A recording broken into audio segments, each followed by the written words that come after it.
Isa na namang kahanga-hangang milestone ang patuloy na nakakamit ni Catherine Bernardo sa Philippine entertainment industry. Sa paglipas ng mga taon, napatunayan ni Catherine ang kanyang malakas na hatak sa box office sa pamamagitan ng mga pelikulang minahal ng maraming manonood. Kabilang dito ang The House of Us, Hello Love Goodbye, at Hello Love Again, mga pelikulang kabilang sa pinakamalalaking box office successes ng Philippine cinema.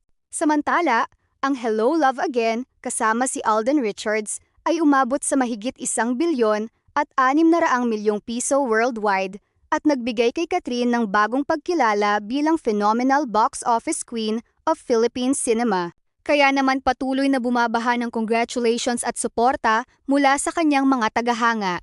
Isang magandang patunay na ang sipag, talento at pagmamahal ng publiko ay talagang may magandang bunga. Congratulations, Catherine!